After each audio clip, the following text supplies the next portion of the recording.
As the world faces environmental problems that have never been seen before, strange and surprising things are happening all over the world. From the great Euphrates River drying up to the surprising apparition of golden mountains in the middle of the Congo, these phenomena have people wondering if the end is near. So, are the predictions coming true and the end approaching? What do the prophecies say?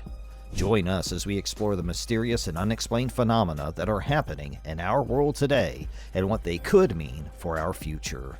This is the Euphrates, a biblically significant river. In the Bible, God promised Abraham, Isaac, and Jacob, along with their descendants, the Promised Land. This river is part of the Promised Land. So what makes it exceptionally unique and prophetic?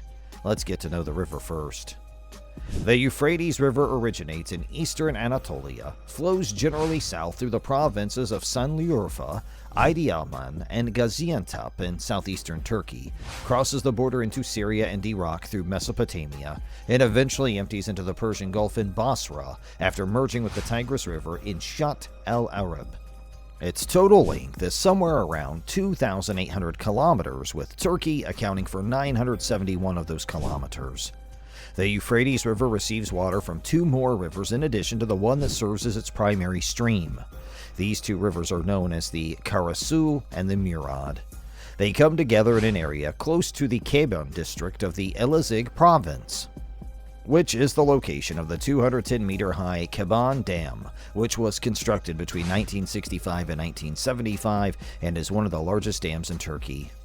Another significant dam is Karakaya, which stands at 173 meters in height and was commissioned as part of the GAP project in 1987. There are also dams known as Birachik and Karkamus. The Ataturk Dam, located on the Euphrates River close to the Sanliurfa region, is not only the largest dam in Turkey, but also one of the largest dams in the world. It measures 169 meters in height and was constructed between 1983 and 1992. All of these dams were constructed in the region of Turkey in order to provide the region with hydroelectric power, water for agriculture, and aid in the prevention of floods. The dams have created lakes that range greatly in size and appearance. Farms in the regions of Urfa Haran, Mardin Salim Pinar, Severik Helvan, and Upper Mardin are irrigated with water that comes from the Ataturk Dam and runs via two horizontal tunnels in Urfa, measuring 7.62 meters in width and 26.4 kilometers in length. Aside from the Karasu and the Murat, the Toma, Peri, Kalti, and Munjir rivers also flow into the Euphrates. The average height of the terrain varies greatly along the Euphrates, from a low of 760 meters in the plains to a high of more than 1,500 meters in the plateaus and mountains. Its water flow is highly dependent on the amount of precipitation that falls during the winter and the amount of snow that melts during the spring. It grows rapidly from March to June when the snow in the mountains begins to melt, and then it slows down from July to January when there isn't much rain because of the typically hot, dry summers and cold, snowy winters that characterize the continental subtropical climate. Agriculture along the Euphrates is a significant contributor to the local economy. However, the activity ceases during the winter since the temperature is too low and there is an excessive amount of snow. Fishing is another lucrative industry for those who make their homes in the Euphrates Valley. The river and the surrounding marshes are home to a wide variety of fish and other species, including carp, barbels, catfish, spiny eels, frogs, toads, and turtles. Near the rivers in this region, you'll find a diverse assortment of plants, including oak, pistachio, ashwoods, cattail, Mardi reed and other reeds, camel thorn, prosopis, willow, poplar, date palm, and some wildflowers. But what is causing the Euphrates River to dry up? Why has the Euphrates River been drying up for many years? Some of the many reasons for this are the many dams, droughts, water laws, and the waste of water. Many Iraqi families who depend on the river are desperate for water. Low rain is the main reason why the Euphrates River is drying up. Iraq is going through the worst drought it has ever seen. Iraq and the area around it also have to deal with climate change and higher temperatures, which make droughts worse. This has been an issue for a long time. When the river dries up, it affects more than 7 million people. Because it hasn't rained much, it's been hot, and the river has dried up, crops are failing. This has caused more than 800 people to leave the villages near the Euphrates River. Another biblical river, the Tigris, is also losing water and drying up. Some people see the Euphrates as the end of the world because it is a long river. The Christian Bible talks a lot about the Euphrates River. When this river dries up, it means that the end of the world is coming. This is a guess about what will happen just before the end of the world. Even though it's not clear if this river drying up means the end of the world, it's a problem for the people who live near it and depend on it for water and farming. There are no quick ways to fill up the Euphrates River, especially since it rains less than ever every year. According to Genesis chapter 2 verse 14, one of the 4 rivers that flow out of the Garden of Eden is a river called the Euphrates. It is the 4th river to originate from the river that is flowing out of the garden, following in the footsteps of the Pishon, the Gihon, and the Tigris. The country that God promised to Abraham and his descendants was defined in part by the river of the same name, which served as one of the boundaries of that region. It is mentioned numerous times in the Hebrew Bible as simply the river. The word gush forth or break forth can be translated into English as Euphrates and vice versa. The meaning of river has always been inferred from it, despite the fact that it is not specifically stated elsewhere. The precise translation is the bursting forth of liquid.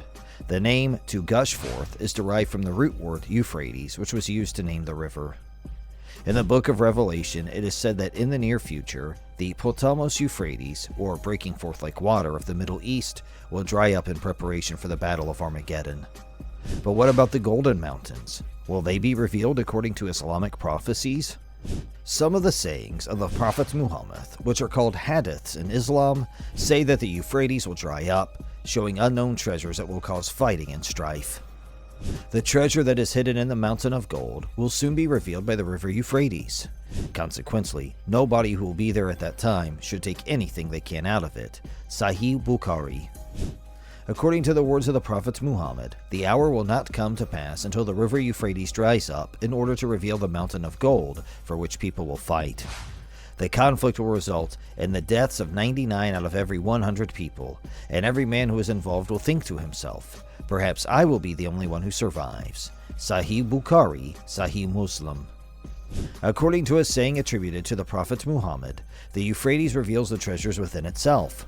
Whoever sees it should not take anything from it. Al-Mutaki al-Hindi, Al-Burhan fi Alamat al-Mahdi Akhir az-Zaman, page 28. According to Sunan Abi Duad, the Euphrates River would one day reveal a mountain of riches buried beneath it. Around the 4th millennium BC, Sumer experienced its first flourishing of civilization, which may be traced back to the Euphrates River, which was the primary source of water for the region. Mari, Sipar, Nippur, Shururupak, Uruk, and Eridu are only a few of the ancient cities that were situated on or near the banks of rivers. The river valley was the centerpiece of the later empires of Babylonia and Assyria, which both sprang from this region. For a number of centuries, the river served as the boundary between the effective control of the Roman and Egyptian empires to the west and the western provinces of the Persian Empire to the east. In addition, the Battle of Karbala took place on the banks of the Euphrates River. This is the location where Imam Hussein, together with his family and friends, was killed. But there is more to the river and its controversies. Similar to the situation with the Tigris, there is a great deal of debate on who has rights to the river and how it should be used. The Southeastern Anatolia project in Turkey will involve the construction of 22 dams and 19 power plants by the year 2005. This will be the most extensive infrastructure development project that Turkey has ever attempted. The construction of the first dams was finished in the year 1990. Southeast Turkey is still dealing with economic difficulties, which adds fuel to the frustration expressed by Turkey's Kurdish minority, which is centered there. The Turkish government hopes that the project will help the economy of the area, but both domestic and international critics have questioned its benefits and criticized its social and environmental costs. The Tabaqqa Dam in Syria, which was finished in 1973 and is often sometimes referred to as simply the Euphrates Dam, creates a reservoir called Lake Assad, which is utilized for irrigating cotton fields. Syria has already dammed its 2 main rivers and is currently working on constructing a 3rd dam. The Iraqi government maintains 7 operational dams, but water management was not a priority under Saddam Hussein's rule. Since the fall of the Ba'ath regime in Iraq in 2003, water consumption has once again become a primary concern. Because there is so little water available in the Middle East, Iraq lives in constant fear that its neighbors, Syria and Turkey, would consume the vast majority of the available water before it reaches Iraq. In its current form, irrigation in southern Iraq contributes very little water to the Shatt al-Arab, which is a tributary of the Tigris. In a world where reality often surpasses the wildest of imaginations, a tale of epic proportions unfolded, marking a new chapter in the annals of human history. As if plucked from the pages of a mythical storybook, two seemingly unrelated events captivated the world. The Euphrates River mysteriously dried up, and golden mountains emerged in the heart of the Congo.